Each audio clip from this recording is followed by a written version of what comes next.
Habilita, por favor, doctora, tu video, así puedo verte.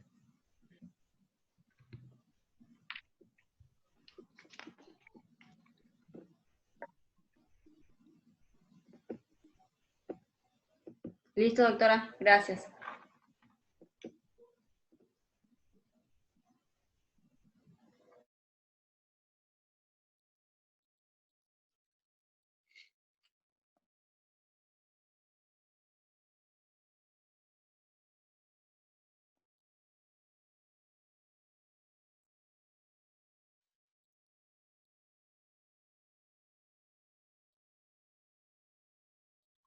Vamos, Víctor, ¿estás? Bueno, bien, estamos nuevamente. Buenísimo, bueno, nos dio tiempo de preparar el mate en 3 minutos y seguir adelante. Les estaba comentando algo sobre estos principios generales que establece la ley. Y estamos, si mal no recuerdo, quedé en el principio de buena fe y cómo se trabaja con este principio. Y la idea es esa, justamente. En principio, goza de buena fe la información que está incorporando la contraparte. Y esto no porque seamos buenos y le creamos todo lo que nos dice nuestra parte contraria, sino porque simplemente el principio juega de una manera bastante práctica. Yo sé que si voy con información que es de muy baja calidad, automáticamente el defensor me va a estar mirando esa información que yo introduzco. Y si él tiene información para la audiencia que es de mucho mejor calidad que la mía, obviamente el resultado que va a obtener la defensa va a ser mucho más beneficioso que el que puedo llegar a obtener yo con información falsa o de baja calidad. Y supónganse que en el mejor de los casos me la juego y puedo llegar a pasar con esa información falsa o esa información de muy baja calidad a otra audiencia. Eso obviamente tiene un costo de credibilidad bastante importante, porque los dichos o la información que yo estoy incorporando en la audiencia, no la incorporo para esa sola audiencia o las primeras audiencias que se dan preliminares y después me olvido de todo eso. Por más que esto sea oral, las cosas no se olvidan. Acá está todo grabado y esto tiene un constante análisis. Nosotros siempre insistimos con lo mismo también en los cursos de litigación. La idea del escáner, la idea de revisar constantemente y chequear toda esa información, tiene que ver con eso, tiene que ver con la estrategia, tiene que ver con la incorporación de evidencias con mira a la realización de un juicio oral o no, pero no es información que se la lleva el viento, que yo voy de igual con la audiencia y ya nadie se acuerda, y voy a la otra audiencia y a lo mejor en una de esas zafo, permítame hablar en esos términos. No, no es así. El defensor va a estar muy atento a la información del Ministerio Público Fiscal, y el Ministerio Público Fiscal va a estar muy atento a la información que trae la defensa. Y este es el juego de la contradicción, este es el juego de la bilateralidad, este es el juego de la igualdad entre partes, pues si no, no habría juego. Juego en el buen sentido, por supuesto, yo sé que todos me entienden. Y también tiene que ver con la simplicidad y la celeridad. ¿Sí? En la medida que yo entiendo este juego un juego mucho más rápido, más estratégico y un juego mucho más serio, un juego mucho más profesional. Eso es un poco lo que apuntamos con estos principios que queríamos refrescar un poco y que prácticamente yo sé que todos lo conocen. En cuanto a los dos modelos de justicia y de cómo tramitar, siempre nos parece bastante gráfico, y ya lo habrán visto 20 veces muchos, la idea entre tramitar y tomar decisiones. Y esto tiene que ver con la estrategia del Ministerio Público Fiscal y la estrategia de la defensa. ¿Cuál es la idea de esto muy sintéticamente? Si yo tengo una causa que sé que tengo un caso fuerte para ir a juicio, no es lo mismo que si yo tengo un caso débil o con evidencias débiles y necesito darle otra salida. Ahora, si yo me empecino como Ministerio Público Fiscal en que quiero hacer llegar una causa a juicio que sé que indefectiblemente o muy probablemente voy a obtener un mal resultado en el juicio oral, es evidente que no estoy pensando estratégicamente. ¿Sí? Entonces, el defensor va a pensar de la misma manera que yo. Va a decir, espera, a ver, el Ministerio Público viene con un caso fuertísimo, tiene una cantidad de evidencias impresionante, viene con una teoría del caso recontrapulida. Bueno, ¿qué me queda a mí? Si veo que el caso para la defensa lo tengo muy flojo. Bueno, quizás a lo mejor no es la idea de ir a juicio oral, porque yo sé que si voy a juicio oral, probablemente en el juicio oral lo pierda. quizás hay una mejor salida, un juicio oral, alguna otra medida de suspensión de juicio a prueba, si es que lo permite el caso de acuerdo a la ley, al artículo 76 bis, al código penal o al código de forma, el código procesal, pero son estrategias que yo tengo que ir analizando. Estas estrategias las empiezo a construir desde el primer momento que yo tomo el contacto con mi caso. Yo tengo un caso y tengo que ver el pronóstico de ese caso. Esto es un poco la idea, entre tomar decisiones y tramitar secuencialmente de la manera que antiguamente se hacían las cosas, donde todo ingresaba al sistema de justicia penal, y todo tenía el mismo trámite, la misma dinámica, por decirlo de alguna manera, y prácticamente más o menos el mismo resultado. Entonces, esto es un poco lo que quiero que vean en el cambio de las lógicas en estos sistemas adversariales. Lo que significa que si ustedes tienen un caso y tienen que ejercer una defensa, no tienen que pensar, decir, bueno, uy, hasta que esto llegue a juicio, ahora van a pasar 2 años y medio, 3, 4, lo que sea, depende del tipo de juicio, para recién posiblemente tener una respuesta al litigio. No, la idea es, y esto también lo dice el código, la solución del conflicto primario y la pacificación social. Y hay que entender también un poco esto y darse cuenta que la idea no es litigar todo, o llevar a juicio todo, o no litigar nada. No, es una cuestión de estrategia.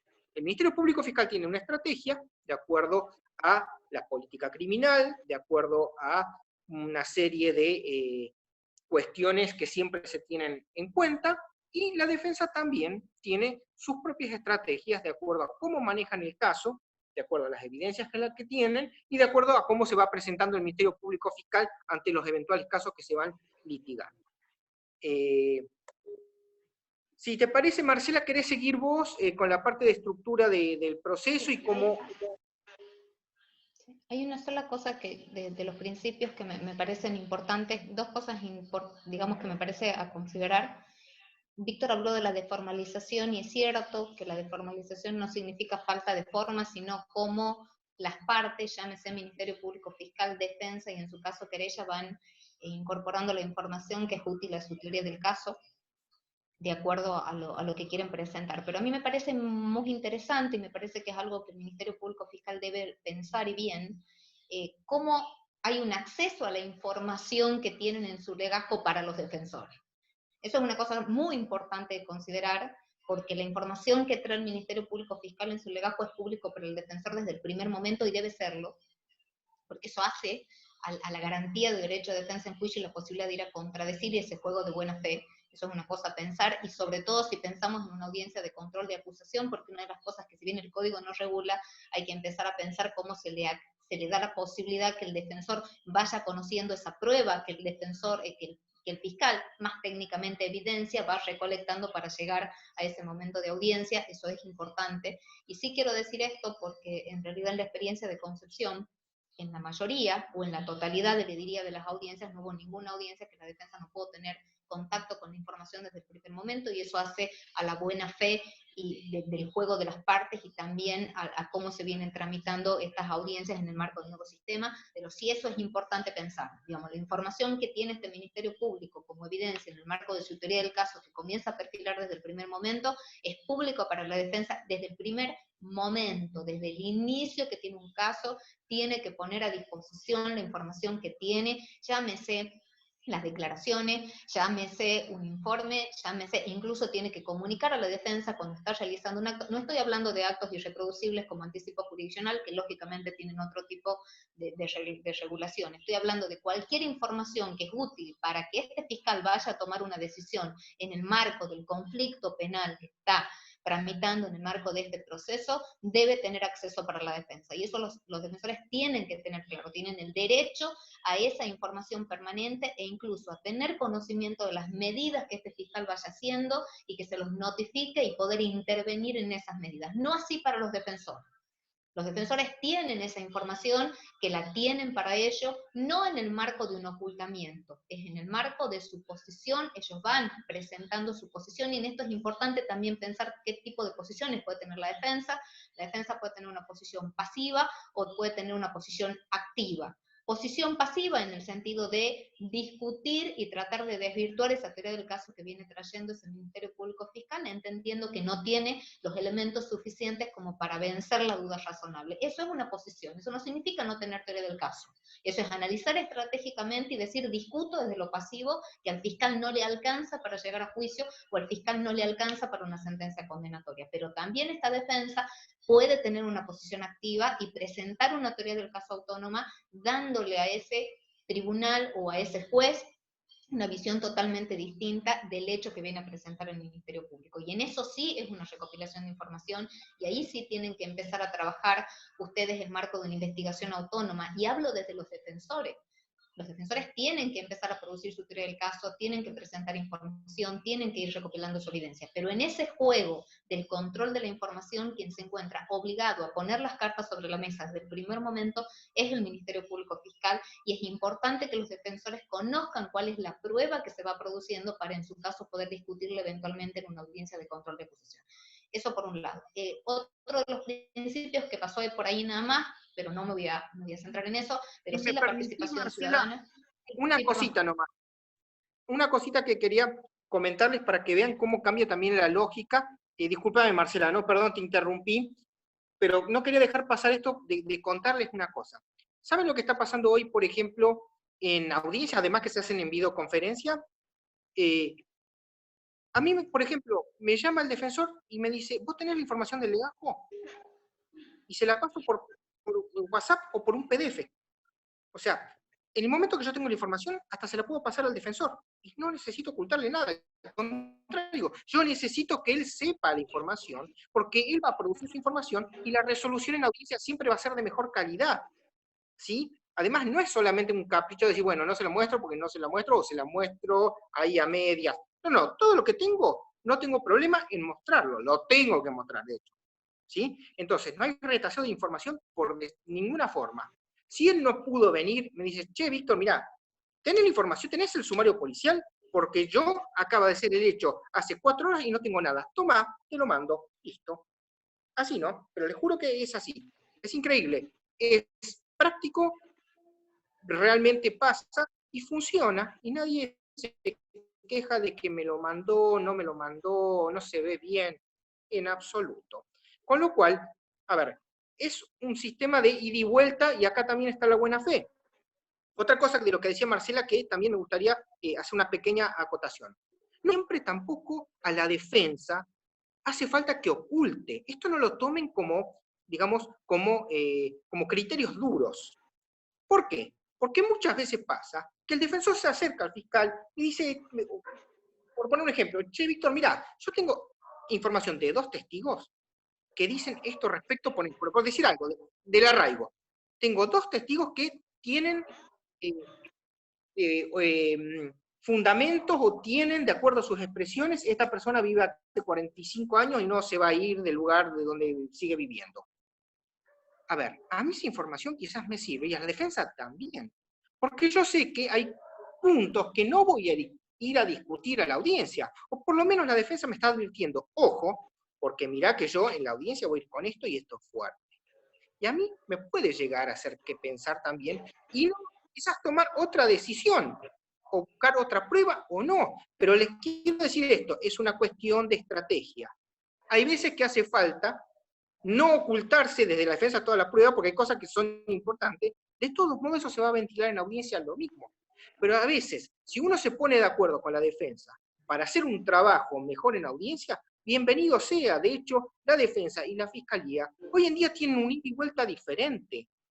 Esto es muy bueno, porque se pueden considerar cosas mucho más fáciles. Hay puntos que no hace falta ni tratarlos, y la audiencia se hace muy rápido y efectiva. Entonces, eso también me parecía importante, Marcela, discúlpame. Sí, un poco aclarando, yo digamos, no me refería a ocultamiento desde una afectación al principio de buena fe. No, no, yo lo que estoy diciendo es que la carga de mostrar la información le corresponde al Ministerio Público Fiscal, que es quien tiene que dar una decisión al caso en un plazo perentorio, y tiene que tomar esa decisión en un plazo de 6 meses, más allá de las prórrogas de 4 que pueda solicitar y justificar. Cuando yo me refiero a eso, significa que la defensa no tiene por qué dar a conocer su teoría del caso con anticipación. A eso me estoy refiriendo. Llegará un determinado momento procesal, que es cuando el fiscal decida que quiere elevar una causa a juicio, y requiere la apertura a juicio, donde ahí sí la defensa, cuando sea notificada, va a venir a presentar su prueba a los fines de ir a la audiencia respectiva. No estoy hablando de ocultamiento en cuanto a la afectación de la buena fe. Lo que quiero decir es que en este juego de la igualdad que debe mediar en el proceso, la carga esencial le corresponde, que sí debe ser, tiene que estar en el marco del Ministerio Público Fiscal, y los jueces, con muy buen criterio, en el marco del Centro Judicial de Concepción, hacen un control muy riguroso de que la información que tiene el fiscal desde el primer momento sea conocida por los defensores, y que toda la información que se va recopilando a lo largo de la investigación penal preparatoria, donde este fiscal tiene que tomar una decisión, sea conocida por la defensa. O sea, no en el marco de ocultamiento, sino en el caso de que quien tiene que mostrar la información de manera permanente es el fiscal, y la defensa va generando su teoría del caso acorde a su evidencia y acorde a su propia estrategia, y llegar a un determinado momento procesal que la tiene que mostrar. Otra discusión será, y cuando nos toque hablar un poquito de audiencia de control de acusación, si es necesario que esa defensa en ese momento procesal vaya a adelantar su teoría del caso, lo cual todavía no hay una opinión uniforme en el marco de los distintos sistemas procesales en el país. Esta estructura del proceso tiene una razón de ser. Víctor fue muy claro cuando les dijo, acá hay una discusión entre esta administración de justicia penal que pasa de tramitar expedientes a tomar decisiones en audiencia. Y eso es un cambio de paradigma en un montón de cosas. Un cambio de paradigma en el sentido de decir que el delito deja de ser una infracción y se convierte en un conflicto, y decir que es posible un conflicto, es decir, que yo puedo, como bien les decía él, dar una respuesta diversificada a este conflicto, y sobre todo tomar decisiones a mi criterio. Si a mí me preguntaran cuál es el principal paradigma que tiene el sistema acusatorio de segunda generación, para mí tiene que ver con la audiencia como nueva metodología de trabajo. El tomar decisiones de manera oral, el tomar decisiones ante un juez que no conoce nada y donde las partes traen esa información de calidad a los fines que se resuelva el conflicto. Y si eso es necesario, si el juez no conoce nada y el juez va a resolver a partir de las decisiones, a partir de la información que traen las partes, es necesario que las partes conozcan cuáles son los objetivos de las audiencias. Es importante que sepan cuál es el rol que tienen desde el primer momento. El sistema acusatorio adversarial, hay dos cosas importantes a considerar. Primero, que nos pasa a todos los que trabajamos en la Administración de Justicia Penal. Nosotros no trabajamos con cualquier tipo de ordenamiento jurídico. Nosotros, cuando ninguno de los ordenamientos jurídicos dio solución, nos encontramos. Y eso no es un dato menor. Las decisiones que se toman en la Administración de Justicia Penal suponen la privación de libertad de una persona, suponen el acceso a la justicia y la tutela judicial efectiva de una víctima. Entonces hay muchas cuestiones atrás, lo que nos lleva a la responsabilidad de la información que nosotros tenemos que traer.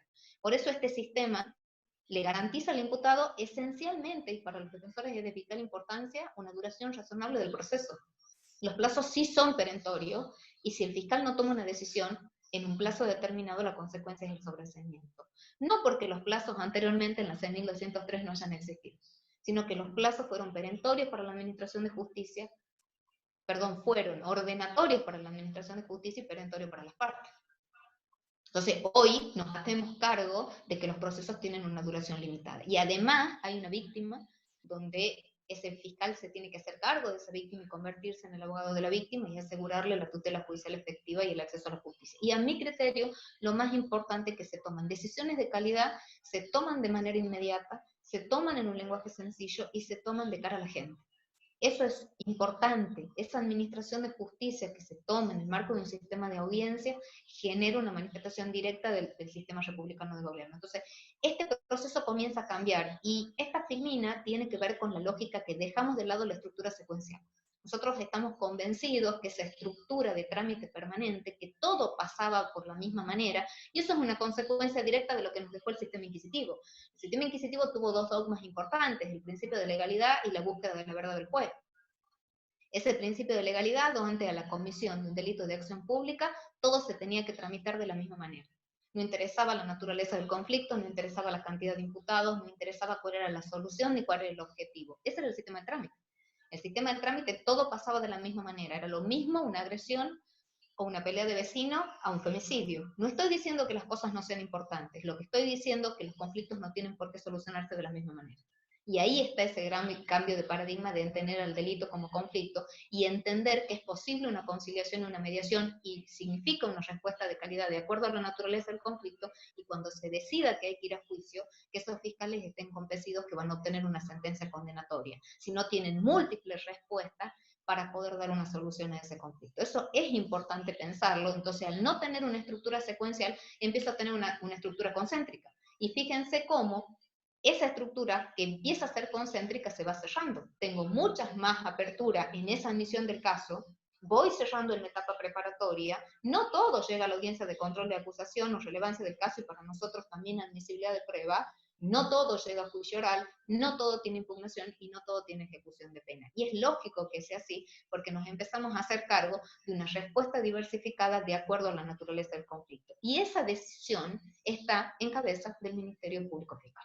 Sin perjuicio, como bien les dice Víctor, de esa posición estratégica, y hay que empezar a hablar de la estrategia desde algo bueno, de entender que las partes hablen, que las partes se encuentren, que las partes vayan a una audiencia a saber qué van a discutir, que muchas veces pasó que llegan a una audiencia y las partes previamente han convenido una determinada circunstancia hacia la pacificación del conflicto, hacia la buena fe de las partes y a este juego de la audiencia que se obtienen decisiones de calidad.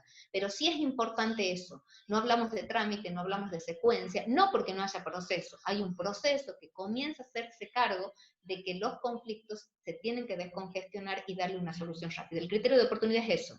El criterio de oportunidad es una excepción al principio de legalidad.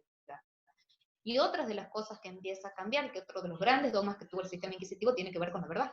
Esa búsqueda de la verdad material y la aplicación de la ley sustantiva, ese juez que busca la verdad, hoy la verdad el juez no la debe buscar, se la debe exigir al fiscal. Se la debe exigir al fiscal. Se la debe exigir al fiscal más allá de lo que es razonable.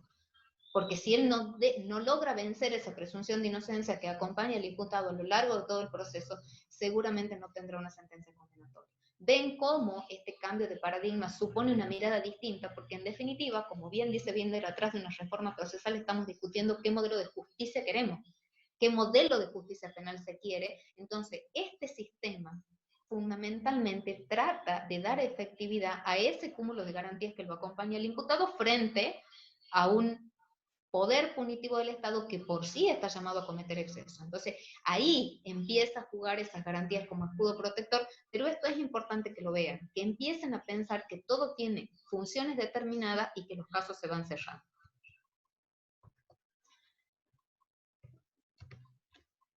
Esta estructura del proceso, desde el punto de vista de la 8.933, tiene la misma estructura, el proceso penal se sigue iniciando de la misma manera, denuncia, querella, oficio, prevención policial, pero vuelvo a la idea de que estamos hablando de plazos establecidos y de plazos que sí son perentorios.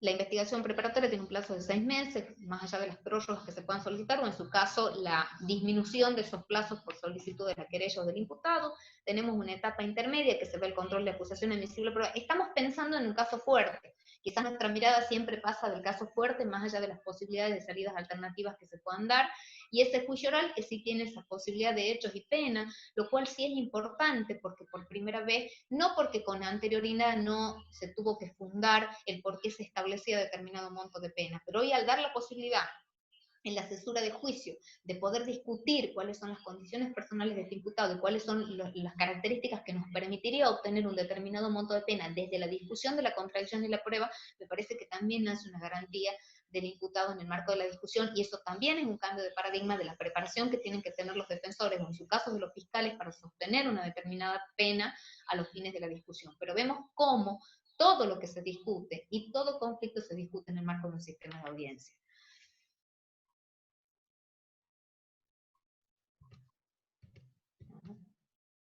Esto es un poco en términos muy generales, estamos hablando en términos muy generales. Si volvemos a esa filmina que nosotros le deseamos por estructura y cómo se van cerrando, vemos estos actos iniciales que son la admisión del caso, se inicia por denuncia, de oficio, por prevención policial o por querella, eso se mantiene en la misma estructura de cualquier proceso penal. Pero en esa primera decisión, ahí está la admisión del caso al Ministerio Público Fiscal.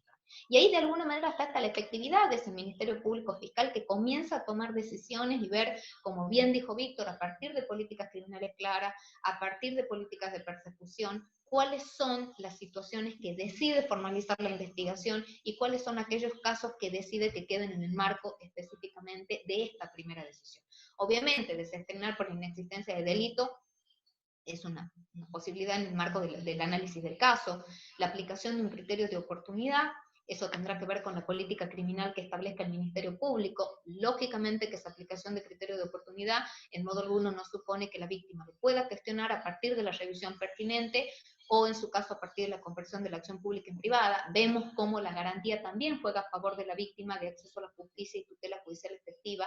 Y yo dije víctima, no solo querellante, y eso es importante, porque es la víctima la que empieza a tener una intervención. Lógicamente el querellante la tiene, pero la víctima comienza a tener la posibilidad de acceder y tener el conocimiento de cuál es la decisión que toma el Ministerio Público Fiscal. Por eso yo no personalmente creo que el abogado de la víctima es el Ministerio Público Fiscal. Ellos son los que tienen que hacerse cargo del conocimiento y que la víctima sepa cuál es el cauce que va llevando adelante ese Ministerio Público, y en todas las audiencias que se realizan, y quizás Víctor lo puede decir, no hay ninguna donde los jueces no controlen la presencia de la víctima, la notificación de la víctima, por qué no ha comparecido a la audiencia, si tiene conocimiento de cuál es la posición del Ministerio Público Fiscal y cuál es su decisión respecto a la solución del caso. Y eso ven cómo esto es un juego importante, porque no solamente me tengo que hacer cargo de la información que traigo, de la evidencia que traigo, de la calificación legal, sino que también tengo que hacerme cargo de que los sujetos que represento, y eso no es un dato menor también para los defensores, donde la información se empieza a tomar desde el imputado, eso es interesante. Más allá del legajo, empiecen a hablar con el cliente de cuál es la información que traen, porque esa información es constante, porque esa información se produce en audiencia, y eso es una cosa que se trasluce en la audiencia, en el conocimiento, no de la información. La conciliación o la mediación en el archivo, en esto me detengo un poquitito porque Tucumán tiene una particularidad, a diferencia de la mayoría de las provincias, Tucumán tiene la posibilidad de conciliar o mediar en el ámbito propio del Ministerio Público Fiscal, en el marco de ser considerados titulares de la acción penal pública, pueden extinguir la acción penal sin necesidad de dictar un sobreseimiento y sin necesidad de llegar a una audiencia a los fines de su control. Eso no significa que el imputado no esté asesorado técnicamente, al igual que la víctima, que hay un acuerdo. Estoy hablando lógicamente de aquellos supuestos que permiten la procedencia de este tipo de salidas alternativas en el marco de lo que prevé el artículo 31 y 32, pero vemos cómo en esta primera admisión, y volvemos a esa lógica de esa estructura concéntrica, el fiscal toma la decisión de conciliar o mediar y extingue la acción penal. Incluso tiene la posibilidad que si se conviene determinadas conductas o actividades en un plazo, reservar ese legajo hasta el cumplimiento de esas actividades, y cumplida la misma se extingue la acción penal, o en su caso va a formalizar la investigación. Esto no significa de que después de formalizada la investigación no pueda optar por esa salida alternativa. Lo puede hacer, y en ese caso sí corresponderá un sobreseimiento a partir de la causal de conciliación y mediación. Solo que si tiene, volvemos a la lógica, si tiene la posibilidad de hacerlo en las etapas más tempranas del proceso, y eso lo advierte en el momento de la admisión del caso, y de ahí la importancia de las unidades fiscales que trabajen en ese filtro y en esa entregar las cartas, si quieren, que debe hacer el Ministerio Público Fiscal, y ahí la unidad de atención temprana tiene un rol muy importante para determinar si es posible este tipo de salida. Sí les aclaro algo, la conciliación y la mediación es una salida de calidad, por supuesto que es una salida de calidad, es una salida de calidad en el marco del conflicto que se está discutiendo. Otra de las posibilidades en esta misión tiene que ver con el archivo. Doctora, ¿puedo hacerte una consulta? Soy Gustavo Juárez Collado. Hola, ¿Cómo te Gustavo. va? Sí, ¿cómo estás? Ya Te que veo. estás hablando del tema de este tipo de salidas alternativas, Sí. se están planteando diversas situaciones que están generando debates procesales dentro de las causas. El Ministerio Público, como vos dijiste, tiene la facultad de aplicar estos criterios y extinguir la acción, con lo cual evitamos un paso por el juzgado donde el imputado va a obtener su sobreseimiento. Ante esa situación, algunos defensores plantean que a raíz de la extinción de la acción se dicte el sobreseimiento de su defendido, como único acto que pone fin irrevocablemente al proceso, ¿sí? Entonces, ahora en la Fiscalía tenemos la disyuntiva, frente a esa presentación, si darle trámite o directamente contestarle, que ya tiene el mismo efecto que el sobreseimiento, ¿sí? Y por otro lado, habías dicho algo vos en cuanto a los criterios de oportunidad, no sé si escuché bien. Sí. Eh, eh, a ver, no recuerdo bien ahora, pero bueno, ya te voy a decir, pero quería primero consultarte eso. ¿Cómo encararías la situación que te plantea un defensor en ese caso? ¿Me estás hablando del criterio de oportunidad o de la conciliación o la Claro, mediación? yo tengo extinguida la acción Sí, sí, sí. por En el el marco del fiscal, 59, sí. Sí, y sí. el defensor, después que está distinguida la acción, me presenta un escrito y me pide que se dicte el sobreseimiento. Mira, yo lo que creo, y lo abro a Víctor, y esto vuelvo a todos los que están escuchando, esto es una discusión para pensar. Yo personalmente creo que son dos situaciones distintas. Yo creo que en un sistema, vos me estás hablando por ahí de un sistema que no tiene plenamente aplicado el sistema nuevo. Digamos, por ahí es una determinada cuestión que yo sí creo que habría que diferenciar. A mí me parece que no es necesario el dictado del sobreseimiento, porque si estamos hablando de una extinción de la acción penal, y estamos hablando que en el marco del Ministerio Público Fiscal te dé esa posibilidad, el fiscal no tiene un caso que está formalizando. Entonces no puedo sobreseer y cerrar irrevocablemente un proceso que desde la lógica no estoy formalizando como caso. O sea, no pasé a mi IPP en el marco de un sistema de audiencia. Entonces no tengo caso penal para decirte que te sobreseo. Por eso yo hago una gran diferenciación. Si yo en el primer momento decido conciliar o mediar, hay una conformidad del imputado en el marco de esta estructura, me parece que no es necesario el sobreseimiento. Caso Está bien, contrario, si el imputado considera que necesita un sobreseimiento, digamos, no dará el consentimiento para aplicar esta conciliación y en su caso el fiscal deberá terminar formalizando y quizás llegar a una decisión posterior. claro. Digamos. No te Pero olvides no, que acá nosotros imputamos y luego puede salir la alternativa de una conciliación, en un robo sí, simple, por ejemplo. está Y bien, pero vos ahí, estás hablando, por eso te hago la diferencia, vos estás hablando de claro, capital, yo estoy hablando de un claro. sistema de audiencia. Por eso la pregunta, Pero me la parece que hay consulta. un sistema distinto, me parece que hay un sistema distinto. Desde Por cómo eso, está planteado el sistema, es posible en esa primera decisión extinguir la acción penal. En el marco de lo que vos estás planteando, y si vos estás imputando, y si yo debería hacer una comparación o un parangón con el sistema nuevo, vos estás formalizando la investigación y ahí donde necesariamente sí tenés que sobresalir. Me parece que son dos situaciones diferentes, digamos. bueno, te Que puedo sería contar el un poco. supuesto, que sería, estoy pensando con vos, porque en realidad el sistema de primera decisión, no sé cuál es lo que plantea Víctor, o lo que piensa Víctor en esto, me parece que el sistema de primera decisión es no estoy formalizando, me quedo en esta Sí, admisión del caso. Pero si si me yo, en el permitís caso, una cosita, Marcela, sí, sí, coincido plenamente con vos, de hecho es así, y la lógica del sistema nos lleva a que sea así.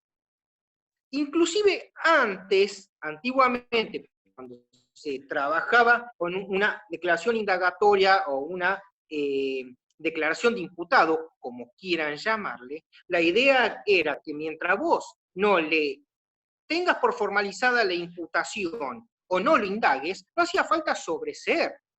Esto es una discusión que se dio inclusive también en la provincia de Río Negro, cuando correspondía sobreseer y cuando podías archivar. Y esta fue la decisión que se tomó. Después de la indagatoria, sobreseimiento. Antes de la indagatoria, archivo.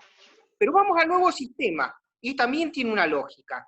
Si yo no le formalizo, como dice Marcela, cargos, y teniendo la posibilidad que dentro de la admisión del caso yo pueda conciliar o mediar, ¿qué sentido tiene sobreseer o convocar una audiencia de sobreseimiento?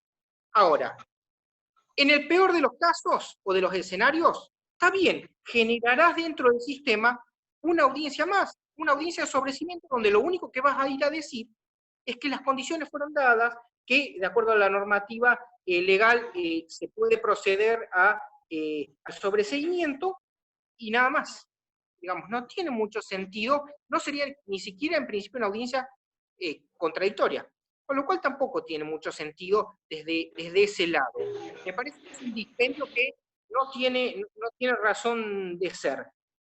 Por otro lado, y desde la lógica de la estrategia, si yo tengo una causa en donde en principio tengo un poco de interferencia, ¿sí? ¿Me escuchan bien ahí? Sí. sí. Bien. Si yo tengo una causa, en principio, donde yo tengo la posibilidad de conciliar o mediar, después formalizo cargo para después conciliar o mediar, me parece que hay cuestión estratégica que no se está viendo muy bien. Si yo puedo conciliar y mediar dentro del ámbito sin formalizar, lo hago. Y termino. Le doy una solución al conflicto. No necesito formalizar para después conciliar. ¿Se entiende? La formalización es una consecuencia cuando yo realmente estoy seguro que tengo la apertura de una investigación, en principio tengo una persona que resultaría imputada, y quiero seguir avanzando en el proceso.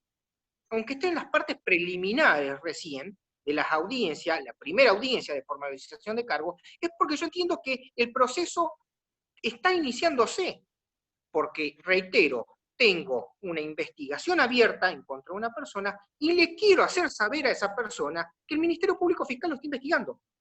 Entonces es diferente. No le estoy diciendo, vení, conciliemos, a ver, démosle una salida alternativa. Le estoy diciendo, acá tengo un hecho, en principio hay un autor, el hecho en principio es reprochable, y yo te traigo a formalizarte este hecho. Te digo, mirá que la Fiscalía te está investigando por este hecho. Y esta es la calificación legal y esta es la evidencia con la que estoy contando hasta el presente. Eso es un poco la lógica. No, esto no implica que posteriormente se pueda dar una instancia de conciliación.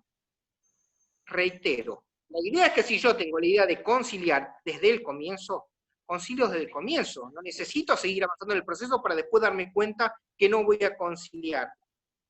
¿Se entiende? Un poco tiene que ver con la estrategia. Me parece que eso es fundamental en estos sistemas. Sí, la lógica que vos planteás se entiende perfectamente desde la mirada del Adversarial. nuevo sistema Del nuevo adversarial. código. Por Claro, eso, yo en la lo que disyuntiva que tenemos. lo que está planteando Gustavo es un sistema que tiene una mixtura de un sistema anterior en la 6203, donde vos estás imputando, donde vos tenés una declaración y decís optar por esto. Yo creo que es otra Ahí la está la situación, disyuntiva. es otra la situación, y más cuando tenés un imputado que ya está sometido al ministerio. Ya le doy la palabra al doctor Diego, que sé que quiere levantar la mano y ya. Perdón, Sí, no sí. pueda, me parece que se va a cortar, no sé si estás viendo el tiempo. Sí, un minuto. Le doy la palabra al doctor Diegue, que creo que Bueno, si puede, se corta, y de ingresen ahí, al mismo idea, por favor. sí, Gracias. ahí Sí, seguimos, pero se da para la discusión. Me el parece que problema, son el dos problema situaciones que le, distintas. sí, el problema que le está surgiendo, lo que le parece que le está surgiendo a Gustavo, es que ellos están trabajando con el sistema mixto acá en la capital, que en una parte dice que tienen que trabajarlo de la forma como dice el doctor Gander Rosa, y otra parte le dice que no, que tiene que mandarlo al juez. Desde el punto de vista de que ya haber tomado declaración como imputado, necesariamente para cerrar la investigación, tiene que enviarlo al juez para que dicte el acto jurisdiccional de sobreseimiento. Si no, estamos en una mixtura que no sabemos si va, si no va, pero el procedimiento necesariamente tiene que ir al juez de instrucción para que dicte el acto jurisdiccional de sobreseimiento si ha llegado a una instancia de conciliación o de reparación en el caso como estaba planteando Gustavo. Eso es lo que está pasando actualmente acá en la capital. Claro, por Porque eso tienen yo una hacía parte que la dice que sí. diferencia, doctor. Yo hacía la diferencia en un sistema que está Sí, sí. aplicando plenamente un adversarial, cuando decide no formalizar, cuando tengo un sistema que está incorporando ciertos institutos y que hay que adecuarse. Yo creo que en lo que está planteando Gustavo, me parece que habría que repensar el sobreseimiento con el control jurisdiccional respectivo, habiendo realizado una imputación.